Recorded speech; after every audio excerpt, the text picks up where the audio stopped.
Bueno, procedemos a hacer nuestro ejercicio de examen cinemática. Ahora vamos a ver un ejercicio que trata de caída libre o lanzamiento vertical, ¿cierto?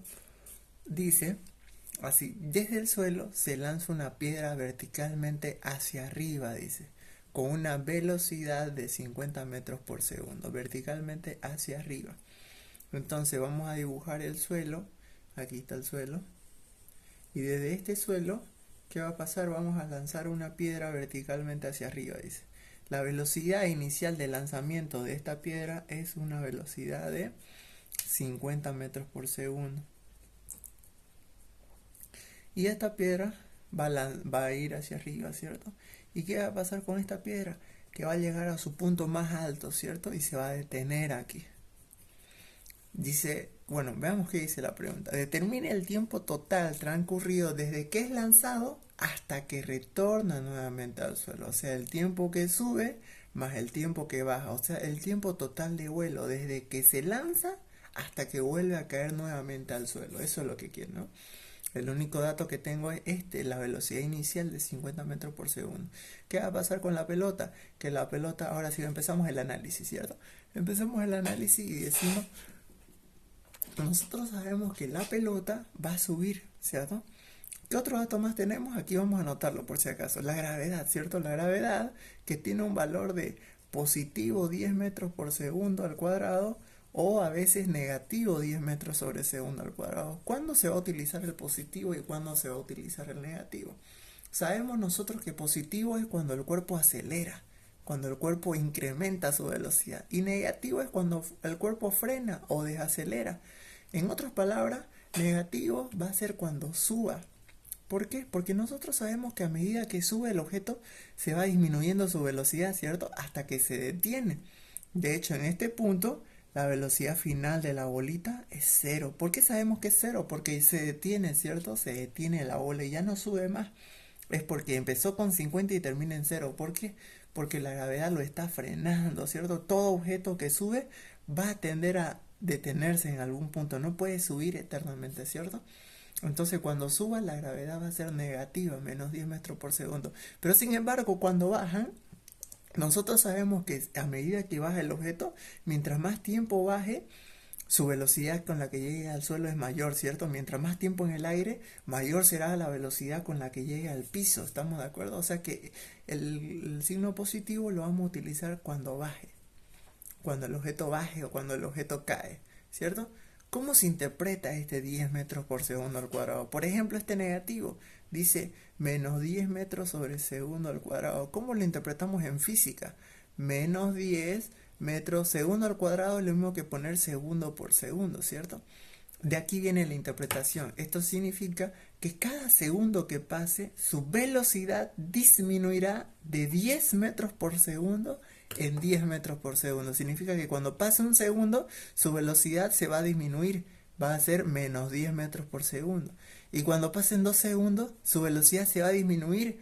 Ahora va a ser menos 20 metros por segundo. Y cuando pasen 3 segundos, su velocidad se habrá disminuido menos 30 metros por segundo. Y así sucesivamente, ¿cierto? Así sucesivamente. Eso significa un valor de gravedad negativo. Y un valor de gravedad positivo es similar, solo que aumenta su velocidad. Cada segundo aumenta de 10 en 10. A los 2 segundos sería 20, a los 3 segundos sería 30, así. ¿Cierto?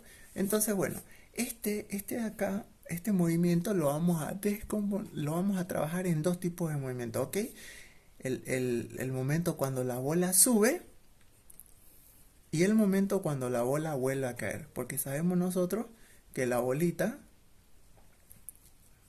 caerá nuevamente aquí, ¿cierto? Retornará al piso, ¿no? Entonces lo vamos a dividir en dos zonas.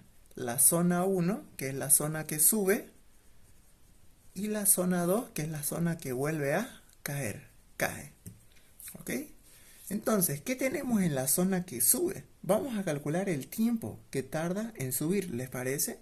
¿Con qué fórmula nosotros calculamos el tiempo que tarda en subir esta bola de aquí hasta aquí? Podemos anotar las tres fórmulas de la velocidad, ¿cierto? De la caída libre, podemos anotar sus fórmulas, que son estas, ¿cierto? Ustedes ya se las saben de memoria y seguramente las deben tener ahí en su formulario, ¿estamos de acuerdo? en su formulario que cada uno maneja, ¿cierto? Ahí están las tres fórmulas que, con estas tres fórmulas son más que suficientes para poder resolver cualquier ejercicio. ¿Cómo calculo la parte en el tramo que sube de aquí hasta aquí? Esta es mi velocidad inicial, esta es mi velocidad final, que es cero porque aquí la bola se detiene, y tengo la gravedad, que en este caso vale menos 10 metros por segundo al cuadrado. ¿Por qué? Porque es el lado de la subida, dijimos que iba a ser negativo. Tengo estos tres datos: velocidad final, gravedad y velocidad inicial. Yo puedo utilizar la primera fórmula, miren chicos, puedo utilizar la primera fórmula y de aquí puedo calcular el tiempo de la subida porque tengo todos los datos. Así que procedemos a calcular en el tramo 1 o en el tramo de la subida.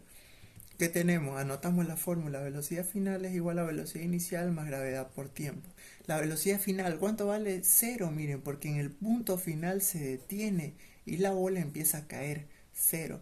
Igual, la velocidad inicial vale 50 metros por segundo, más la gravedad vale menos 10 por el tiempo, que es lo que quiero calcular. Este 50 que está sumando pasa al otro lado a restar. Y aquí se queda esto, ¿cierto? Se queda este término. Luego, este 10 que está multiplicando pasará al otro lado a dividir. Sería menos 50 metros sobre segundo dividido entre la gravedad, que es menos 10 metros sobre segundo al cuadrado. Metro se va con metro, segundo se va con un segundo. ¿Y cuánto es 50 dividido entre 10? Eso me da una cifra de 5, ¿cierto? Y menos con menos se cancela y da mal. Más 5 segundos es el tiempo que tarda en subir nuestro objeto, ¿cierto? 5 segundos corresponde al tiempo que tarda en subir nuestro objeto. Y el tiempo de bajada, el tiempo que tarda en caer, ¿cuánto será? Será nuevamente 5 segundos, chicos. ¿Saben por qué, chicos? Porque en un movimiento de caída libre, lo que sube es reflejo de lo que baja. ¿Me entendieron? ¿Qué quiere decir esto? Que si mi objeto sube en 5 segundos, va a tardar también 5 segundos en bajar. ¿Estamos de acuerdo? Porque es un reflejo. ¿Y con qué velocidad final va a caer? Con la velocidad que fue lanzado. Si fue lanzado con 50, caerá y retornará al suelo nuevamente con 50.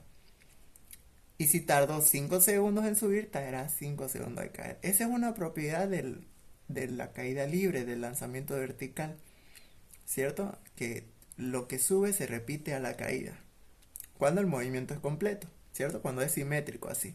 Pero de todas formas, si no me creen ustedes, podemos comprobarlo. Eso es lo bonito de la física, que se puede comprobar. Por ejemplo, miren, ya terminé el tramo de la parte de subida, el tiempo de subida. Podemos calcular la altura, miren, la altura que sube, ¿cierto? Podríamos calcular la altura que sube, miren, la altura que sube la pelotita. ¿Con qué fórmula calculamos la altura que sube la pelotita? Miren, con la segunda fórmula seguimos trabajando en el tramo de subida. Velocidad inicial por tiempo, más un medio de la gravedad por el tiempo al cuadrado. Y así puedo calcular la altura que sube, miren chicos. La velocidad inicial es 50 por el tiempo, que es 5 segundos, que tarda en subir, más un medio de la gravedad, que es menos 10, porque está subiendo, negativo, porque lo frena, por el tiempo al cuadrado, que es 5 al cuadrado. De aquí me queda que la altura es 50 por 5, son 250.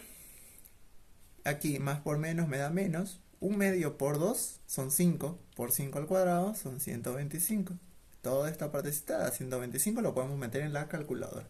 De aquí tengo que la altura va a ser 50 menos 125, me da 125 metros, ¿cierto? Esta es la altura.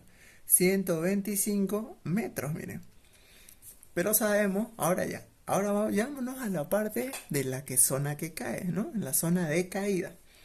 ¿Qué es lo que pasa en la zona de caída? ¿Cuánto es la altura que tiene que caer, chicos? También los 125 metros, pues, ¿no?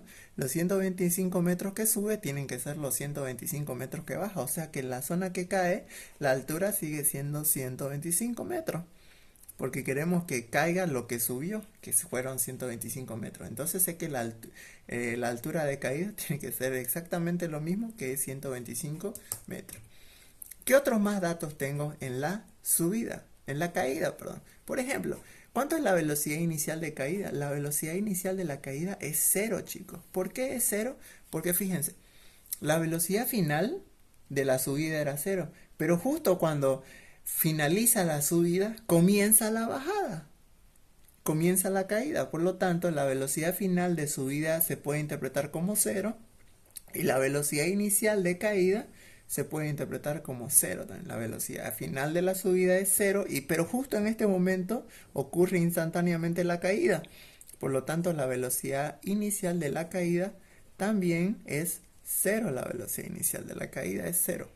Porque la velocidad final de la subida es cero y en este punto se comparten, ¿no? Se comparten en este punto. Entonces tengo, por ejemplo, la velocidad inicial que es cero y la altura que es 125. Supongamos que no sé la velocidad final de caída. Pero bueno, lo que me interesa es el tiempo que cae, ¿cierto? Aquí podríamos utilizar la segunda fórmula para calcular el tiempo. Vamos a trabajar ahora en el tramo de la caída, en el momento que cae. Altura, velocidad inicial, tiempo, esto es todo lo que yo ya tengo. Reemplazamos en la fórmula. Altura es igual a velocidad inicial por tiempo más un medio de la gravedad por el tiempo al cuadrado. ¿Sí, no? Ahí está, muy bien. ¿Cuánto vale la altura que tiene que caer? Es lo mismo que tiene que subir. Claro está, 125 metros. Igual, ¿cuánto vale la velocidad inicial de caída? Pues la velocidad inicial es cero, ¿cierto? Cero por el tiempo que está cayendo. No sabemos, t le pongo. Más un medio de la gravedad que es 10. En este caso es 10 positivo. La gravedad es positivo 10 porque está ahora cayendo, ¿cierto? Por tiempo al cuadrado. 0 por t, 0. Y me queda 125 igual a 1 medio por 10. 1 medio por 10, si metemos esto en la parte en la calculadora, nos da 5t al cuadrado. Y de aquí despejo la t al cuadrado. Este 5 que estamos multiplicando pasa al otro miembro a dividir y se queda la t al cuadrado. De aquí obtenemos nosotros lo siguiente. 125 dividido entre 5 me da 25 t al cuadrado. De aquí aplico raíz cuadrada a ambos miembros para eliminar el cuadrado. Se elimina y me queda que el tiempo que cae es raíz cuadrada de 25 y sabemos todos que ese es 5 segundos. ¿Ven? Se comprueba que el tiempo de subida es exactamente igual al tiempo de bajada. Son 5 segundos de subida y 5 segundos de bajada. Ahora ustedes ya pueden utilizar esa propiedad, ¿cierto? Para el próximo ejercicio. Pero entonces, veamos cuánto es la respuesta. El tiempo total, tanto de subida como de bajada, sería el tiempo de subida más el tiempo que cae. Ese es el tiempo total. ¿Cuánto sería el tiempo total? 5 segundos sube, más 5 segundos que cae. O sea que el tiempo total serían 10 segundos. El tiempo total de vuelo son 10 segundos. El tiempo que tarda la ola en subir y nuevamente retornar al suelo, 10 segundos. Y ahí terminaría el ejercicio. Ese es el tiempo total transcurrido hasta que retorne al suelo, 10 segundos. Y listo.